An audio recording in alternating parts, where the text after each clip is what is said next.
আসসালামু আলাইকুম। আমি লাইফুল ইসলাম, সহকারী শিক্ষক গণিত, ধর্মেশ্বর মহাশাদেমিক উচ্চ বিদ্যালয়, মিরবাগ কাউনিয়া, রংপুর। আজকে অত্র প্রতিষ্ঠানের অনলাইন ক্লাসে আপনাদের সবাইকে স্বাগতম জানাচ্ছি। আশা করি সবাই ভালো আছো। তো বিগত ক্লাসের ধারাবাহিকতায় আজকে আমরা কথা বলবো 16.2 অর্থাৎ সাধারণ গণিতের পরিমিতি অধ্যায়ের 16.2। আমরা যে চতুর্ভুজ সম্পর্কিত যে কথাগুলো আছে বা সূত্রগুলো ছিল সেটা আমরা গত ক্লাসে আমরা সূত্রগুলো প্রতিপাদন করছি বা চতুর্ভুজ যে ছিল বিভিন্ন ধরনের সে সম্পর্কে জানছি বা সেই সূত্রগুলো আমরা প্রতিপাদন করছি। এখন আজকে আমরা শিখব সেই সূত্রগুলোকে আমরা কোথায় কোথায় প্রয়োগ করব এবং অনুশীলনীতে যে অঙ্কগুলো দেওয়া আছে সেই সূত্রের আলোকে সমাধান করার আমরা চেষ্টা করব। তো এখানে আমরা যে বিগত ক্লাসের কথা একটু বলি, সেটা হচ্ছে আমাদের চতুর্ভুজ সম্পর্কে ছিল আয়তক্ষেত্র, বর্গক্ষেত্র, সামন্তরিক, ট্রাপিজিয়াম, রম্বস, আবার ঘুড়ির কথাও ছিল। এই সবগুলো নিয়ে আমরা কথা বলছি, সেখানে সূত্রগুলো ছিল সেটা আমরা ব্যবহার করছি। আজকে আমরা সেই সূত্রগুলোকে প্রয়োগ করে আমরা অঙ্কগুলো করার চেষ্টা করব। আচ্ছা, 16.2 আমাদের প্রথম যে অঙ্কটার কথা বলছে, একটি আয়তক্ষেত্রের দৈর্ঘ্য বিস্তারের দ্বিগুণ এবং এর ক্ষেত্রফল দেওয়া হচ্ছে 512 বর্গমিটার হলে পরিসীমা বের করো। এখন এখানে শর্ত দেওয়া আছে একটা আর একটার সাপেক্ষে। তো আমরা জানি আয়তক্ষেত্রের জন্য দৈর্ঘ্য এবং প্রস্থ দুইটা জিনিস থাকে। তো এখানে দৈর্ঘ্য আছে, বাট নতুন একটা শব্দ এখানে আসলে বিস্তার। তো এখানে মূলত বিস্তারটাকে মানে প্রস্থ হিসাবে কনসিডার করা হয়েছে বা আমরা সেই অনুযায়ী আমরা ধরব 16.2। তো এখানে যেহেতু বলা হয়েছে দৈর্ঘ্য বিস্তারের দ্বিগুণ, তার মানে আমরা যদি এখানে ধরি আয়ত ক্ষেত্রের বিস্তার, যে কোনো একটা চলক ধরাই যাবে x মিটার, তাহলে আয়তক্ষেত্রের দৈর্ঘ্যটা কি হবে? তাহলে তার কয় গুণ? দ্বিগুণ। এখানে প্রশ্নে বলা হয়েছে তার দ্বিগুণ। আচ্ছা, এখন আয়তক্ষেত্রের ক্ষেত্রফলটা কি হবে তাহলে? তো আমরা এখানে যেটা দেওয়া আছে আমাদের বিস্তারটা এখানে প্রস্থ হিসাবে কনসিডার হবে। তাহলে আয়তক্ষেত্রের ক্ষেত্রফলের সূত্রটা হবে দৈর্ঘ্য গুণন প্রস্থ, বা এখানে বিস্তার আমরা বলবো এত বর্গ মিটার। এটা আমরা সূত্রটা জানি। তাহলে দৈর্ঘ্য হচ্ছে আমাদের 2x আর বিস্তার হচ্ছে x মিটার, এত বর্গ মিটার। তাহলে যদি গুণ করি 2x আর x গুণ করলে হবে কত? 2x², এত বর্গ মিটার। এটা হচ্ছে আমরা x চলকের মাধ্যমে এই আয়তক্ষেত্রটার আমরা ক্ষেত্রফলটা বের করতে পারলাম। কিন্তু অরিজিনালি আমাদের বইয়ে বা অনুশীলনীতে আমাদের যে অঙ্কটা আছে সেখানে কিন্তু অরিজিনালি ক্ষেত্রফল দেওয়াই আছে 512 বর্গমিটার। তার মানে এটা হচ্ছে x চলকযুক্ত আয়তক্ষেত্রের ক্ষেত্রফল, আর এখানে অরিজিনালি দেওয়া আছে আমাদের বইয়ে 512 বর্গ মিটার। তাহলে শর্ত মতে যেটা লিখতে পারবো আমরা, তাহলে শর্ত মতে এভাবে লিখবো যে 2x² সমান হচ্ছে 512। তো এটাকে আমরা সমাধান করব। সমাধানটা হবে এরকম যে x² আছে 2 দ্বারা ভাগ দিলে কত হবে? 256। আচ্ছা, এই 2 এখানে গুণ আছে। আচ্ছা, একটা কাজ করি আমরা, 512 2 গুণ আছে, এদিকে এসে হবে কি? ভাগ হবে x², এটাকে ভাগ করলে হবে 256। তো এখানে যে আমার দরকার শুধুমাত্র x এর মানটা, তো স্কোয়ার আছে, স্কোয়ারটাকে বর্গমূল হয়ে যাবে 256। তার মানে 256 বর্গমূল হবে আমার 16। এখানে প্লাস মাইনাসটাও গ্রহণযোগ্য হবে না, যেহেতু এগুলো সবগুলো দৈর্ঘ্য বা প্রস্থ নির্ণয় করব, সেখানে আমাদের মাইনাস মানটা গ্রহণযোগ্য হবে না। অর্থাৎ x এর মান হচ্ছে 16। x বলতে কি বোঝানো হয়েছে? বিস্তার। অর্থাৎ বিস্তার বা প্রস্থ সমান হচ্ছে 16 মিটার। আচ্ছা, এটা গেল। এখন আমরা দৈর্ঘ্যটা পাবো কি? তাহলে x এর মান যেহেতু পেয়েছি 16, x এর মানটা এখানে বসাই দিলে আমরা কি পাবো? দৈর্ঘ্যটা পাবো। আচ্ছা, কারণ আমরা জানি পরিসীমার সূত্রটা হচ্ছে 2 × দৈর্ঘ্য প্লাস প্রস্থ। তাহলে এখানে প্রস্থটা পাইলাম, তাহলে দৈর্ঘ্যটা এখন আমাকে পেতে হবে। তো দৈর্ঘ্যটা পাবো, দৈর্ঘ্যের মান আমরা x সম্বলিত যেটা দেওয়া আছে, অতএব আয়তক্ষেত্রের দৈর্ঘ্য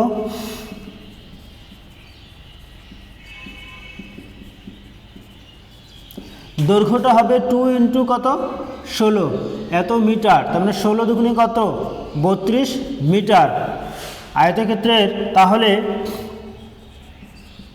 আয়তক্ষেত্রের পরিসীমাটা কি হবে? পরিসীমার যে সূত্রটা আছে 2 ইন্টু দৈর্ঘ্য প্লাস প্রস্থ এত মিটার, তাহলে হচ্ছে 2, দৈর্ঘ্য হচ্ছে আমার 32 প্লাস প্রস্থ হচ্ছে আমার 16, তাহলে এটা যদি যোগ করি 2 গুণন এখানে হবে 48 এত মিটার, তাহলে 48 দুগুণে 96 মিটার। এটা হচ্ছে আমাদের 1 নম্বর অঙ্কে যে জিনিসটা চাওয়া হয়েছিল, যে নির্ণীত বা যে প্রদত্ত বর্গের আয়তক্ষেত্রের পরিসীমা নির্ণয় করো। পরিসীমা হচ্ছে আমাদের এখানে 96 মিটার। আচ্ছা, এখন 2 নম্বরটা সমাধান করার চেষ্টা করব। 2 নম্বরটা বলা হচ্ছে যদি একটি জমির দৈর্ঘ্য হচ্ছে 80 মিটার, প্রস্থ হচ্ছে 60 মিটার, ওই জমির মাঝে একটা পুকুর খনন করা হলো। যদি পুকুরের প্রত্যেক পাড়ের বিস্তার 4 মিটার হয়, তবে পুকুরের পাড়ের ক্ষেত্রফল নির্ণয় করো। আচ্ছা, আমি এই জায়গাটা হচ্ছে আপনার এই ক্লাস 8-এ এই ধরনের অঙ্ক আপনাদের ছিল, আপনারা চাইলে সেটাকে খুব সহজেই সমাধান করতে পারবেন। আচ্ছা, এটা আপনারা বাসায় একটু প্র্যাকটিস করবেন, তাহলে আপনারা পেয়ে যাবেন, কারণ বিগত আমরা এই অঙ্কগুলো করে আসছি। আমরা 3 নম্বরটাতে আসব। একটি বাগানের দৈর্ঘ্য 40 মিটার এবং প্রস্থ 30 মিটার। বাগানের ভিতর সমান পার বিশিষ্ট একটা পুকুর আছে। পুকুরের ক্ষেত্রফল হবে বাগানের ক্ষেত্রফলের অর্ধেক হলে পুকুরের দৈর্ঘ্য এবং প্রস্থ নির্ণয় করো। অর্থাৎ 2 এবং 3 কিন্তু একই রকম। আচ্ছা, এই জন্য আমি 3 নম্বরটা একটু করাচ্ছি। একটি পুকুরের দৈর্ঘ্য হচ্ছে এত, এখানে পাড়ের সমান পার আছে, আসলে পারটা কত সেটা কিন্তু দেওয়া নাই, আমরা কি করব ধরে নেব। আচ্ছা, তার আগে ধরে নেই একটি বাগানের দৈর্ঘ্য 3 নম্বর দেওয়া আছে, বাগানের দৈর্ঘ্য 40 মিটার আর হচ্ছে প্রস্থ 30 মিটার। তাহলে বাগানের ক্ষেত্রফলটা কত হবে? তো আমরা জানি দৈর্ঘ্য যেহেতু আয়তাকার, দৈর্ঘ্য গুণন প্রস্থ এত বর্গ মিটার সমান হবে কত 1200 বর্গ মিটার। আচ্ছা, এটা হলে এখন বলা হচ্ছে যে এই হচ্ছে আমাদের প্রথমত আয়তাকার যে বাগানটা, এটা হচ্ছে 80, এটা হচ্ছে আমার এটা হবে 40, এটা হচ্ছে আমার 30। এখন এর ভিতর কি আছে? সমান পার বিশিষ্ট একটা চারিদিকে একটা রাস্তা আছে, বলা হয়েছে এর ভিতরে, হ্যাঁ বাগানের ভিতরে।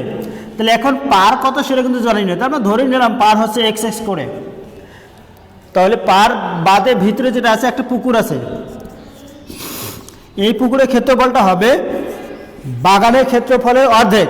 বাগানের ক্ষেত্রফল আছে আমার 1200, তার অর্ধেক হবে কত 600।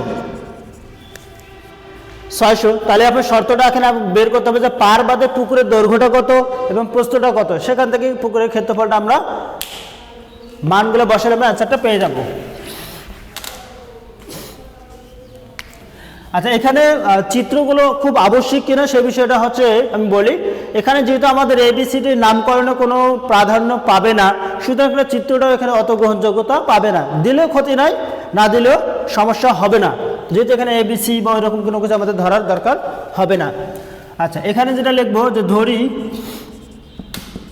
পাড়ের দৈর্ঘ্য x মিটার। এখন লিখবো পার বাদে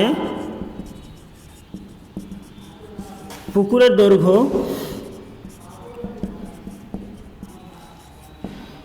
40 বিয়োগ কত 2x এত মিটার। পার বাদে পুকুরের প্রস্থ 30 বিয়োগ কত 2x এত মিটার।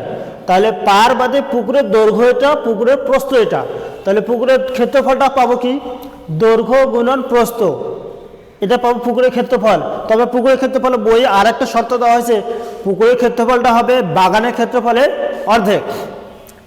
তাহলে এখানে লিখবো শর্ত মতে তাহলে 40 বিয়োগ 2x 30 বিয়োগ 2x, এটা হচ্ছে কি পুকুরের ক্ষেত্রফল, সেটা কি হবে বাগানের ক্ষেত্রফলের অর্ধেক। এই জন্য বাগানের ক্ষেত্রফল হচ্ছে আমাদের 1200, তার অর্ধেক হচ্ছে এখানে ক্যালকুলেশন আসবে 600। আচ্ছা, এখন এটা আমাদের গুণ করতে হবে 1200 বা সমাধান করবো আর কি 60x 80x plus 4x square সমান, এটা কাটলে পাবো 600। আচ্ছা,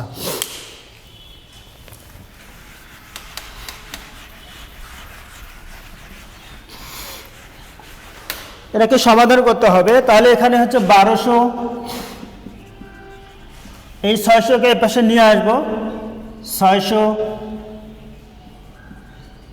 তারপর হচ্ছে minus 60x minus 80x minus 140x আর হচ্ছে প্লাস 4x স্কোয়ার, এটা সমান হচ্ছে এখানে আমার 0। তাহলে 1200 থেকে 600 বাদ গেলে আরও থাকবে 600 minus 140x plus 4x square সমান 0। আচ্ছা, এখানে যদি 4কে কমন নেই তাহলে হচ্ছে 150 মাইনাস এটা হবে 35x প্লাস এক্স স্কোয়ার সমান 0। তাহলে 4টাকে যদি কমন নেই বা এখানে 4 এটা এসে ভাগ হয়ে যাবে, একটু সাজায় নেব। এক্স স্কোয়ারটাকে আগে নিলাম 35x প্লাস 150 0/4, এটাকে উৎপাদকে বিশ্লেষণ করব। X square minus 30x minus 5x plus 150 সমান 0। x কমন গেলে হবে x মাইনাস 30 মাইনাস 5 কমন গেলে হবে x মাইনাস 30 সমান হবে 0। তাহলে x মাইনাস 30 আর এখানে হচ্ছে x মাইনাস 5 সমান 0। তাহলে একাধিক রাশির গুণফল যদি 0 হয় তাহলে আমরা এটাকে লিখতে পারবো হয় অথবা, হয় x মাইনাস 30 সমান হবে 0 বা x সমান হচ্ছে 30, অথবা x মাইনাস 5 সমান 0, x সমান হচ্ছে 5। তাহলে x এর মান দুইটা ধনাত্মক পেয়েছি, আমরা জানি মান দুইটা যদি ধনাত্মক হয় তাহলে আমাদের দুইটা গ্রহণযোগ্যতা পাবে। সেক্ষেত্রে x এর মান হলো 5 আর x এর মান হলো 30। আচ্ছা, তাহলে xটা এখানে ধরেছিলাম আমরা মূলত পুকুরের পাড়। তাহলে পুকুরের পাড় একটা হচ্ছে 5 সেন্টিমিটার বা 5 মিটার আর আরেকটাতে বলা হলো 30 মিটার।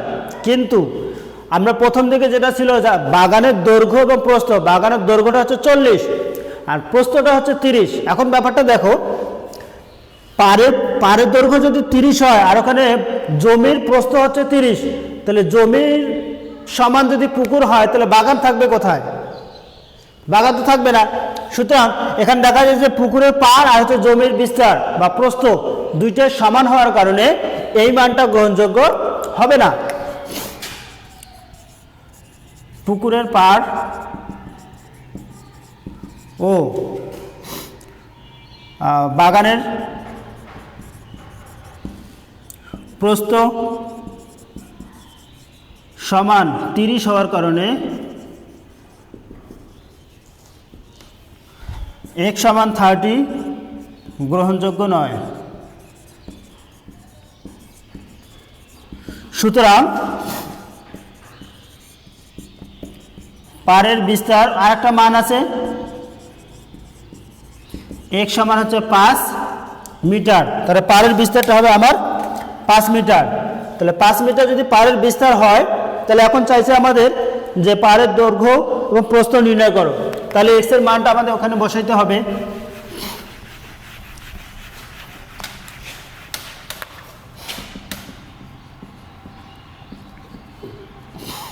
আমাদের পুকুরের দৈর্ঘ্য 40 বিয়োগ 2 গুণন x বলতে 5 ছিল, তার মানে হচ্ছে 40 থেকে 5 দশমিক 10 বাদ সমান হচ্ছে 30 মিটার। প্রস্থ 30 বিয়োগ 2 গুণন 5, 30 বিয়োগ 10 তার মানে হবে কত? 20 মিটার। এখন দেখেন এর আগে একটা শর্ত ছিল যে পুকুরের ক্ষেত্রফলটা হবে 600 বলতে 1200-র অর্ধেক। তাহলে 30 আর 20 গুণ করলে কত হবে? 600। তার মানে পুকুরের ক্ষেত্রফলটা কত হলো 600, তার মানে পুকুরের দৈর্ঘ্য হবে 30, প্রস্থ হবে আমার 20। এই হচ্ছে আমার 3 নম্বর প্রশ্নের উত্তর। আচ্ছা 4 নম্বরটা একটু দেখে নেব আমরা। 4 নম্বরটা বলা হয়েছে একটি বর্গাকার মাঠের বাইরে চারদিকে 5 মিটার চওড়া একটি রাস্তা আছে। রাস্তার ক্ষেত্রফল দেওয়া হচ্ছে 500 বর্গ মিটার হলে মাঠের ক্ষেত্রফল নির্ণয় করো। মাঠের বাইরে 5 মিটার চওড়া একটা রাস্তা আছে। মাঠের বাইরে বর্গাকার মানে দৈর্ঘ্য প্রস্থ দুইটাই সমান। তা আমরা যেটা জানি বর্গক্ষেত্রের ক্ষেত্রফলের সূত্র যে এক বাহুর উপর স্কয়ার। 4 নম্বর ধরি বর্গাকার মাঠের এক বাহুর দৈর্ঘ্য a মিটার। তাহলে বর্গাকার মাঠের ক্ষেত্রফলটা কি হবে? এক বাহুর উপর a স্কয়ার, এত বর্গ মিটার। আচ্ছা এটা এখন যেহেতু 5 মিটার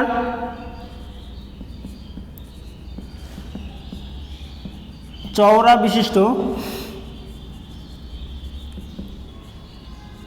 একটি রাস্তা মাঠের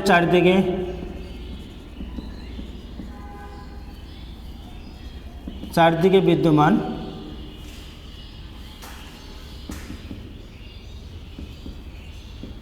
সেহেতু রাস্তা সহ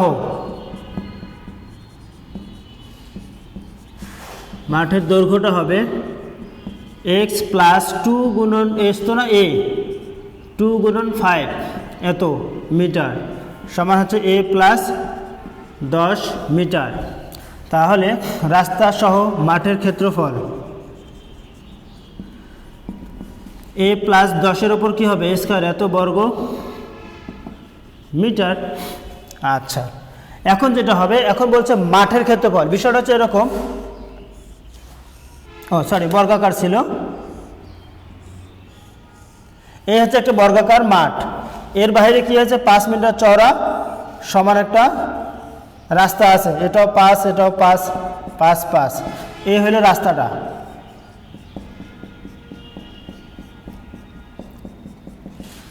এখন প্রশ্ন হচ্ছে যে রাস্তার ক্ষেত্রফলটা দেওয়া আছে, ক্ষেত্রফল দেওয়া আছে 500 বর্গ মিটার। এখন বলছে যে বর্গাকার মাঠের ক্ষেত্রফলটা আমাদের কত হবে সেটা। আচ্ছা এখন যেটা হবে, এটা সহ রাস্তা সহ, আর এটা হচ্ছে শুধুমাত্র বর্গাকার যে ভিতরে যে মাঠটা আছে সেটা। তাহলে শর্ত মতে a প্লাস 10 তার উপর হবে a square minus a square সমান হবে 500। কারণ রাস্তা সহ ক্ষেত্রফল থেকে রাস্তার ক্ষেত্রফল ভিতরে মাঠের ক্ষেত্রফলটা বাদ দিলে আমরা শুধু এই যে মাঠের ক্ষেত্রফলটা আমরা পাবো। তাহলে এটাকে সমাধান করব, a square plus 2 into a into 10 plus 10-এর উপর a square minus a square সমান 500। তাহলে এটার সাথে এটা কি কাটা যাবে, 10 দুগুণা 20 a প্লাস 10-এর উপর a স্কয়ার মানে 100, আর এখানে হচ্ছে 500। তাহলে 500 থেকে 100 যদি বিয়োগ হয় তাহলে 20a 500 বিয়োগ 100, তাহলে 20a সমান হবে কত 400। a সমান হচ্ছে 400 বাই কত হচ্ছে 20 সমান হচ্ছে কত 20 মিটার। a বলতে বলা হচ্ছে বর্গাকার মাঠের এক বাহুর দৈর্ঘ্য a, তাহলে a সমান কত হইল 20 মিটার। তার মানে হচ্ছে এখন প্রশ্নটা বলছে যে বর্গাকার, তাহলে বর্গাকার মাঠের ক্ষেত্রফলটা কত সেটা আমাদের বের করতে হবে। তাহলে মাঠের ক্ষেত্রফলটা হবে, তো এখানে আমরা মানটা বসাবো, বর্গাকার মাঠের ক্ষেত্রফল সমান হচ্ছে এর ওপর a স্কয়ার, তার মানে 20-এর ওপর a স্কয়ার এত বর্গ মিটার সমান হবে আমার 400 বর্গ মিটার। এই হচ্ছে আমাদের এখান থেকে বর্গাকার মাঠের ক্ষেত্রফল, সেটা হবে 400 বর্গ মিটার।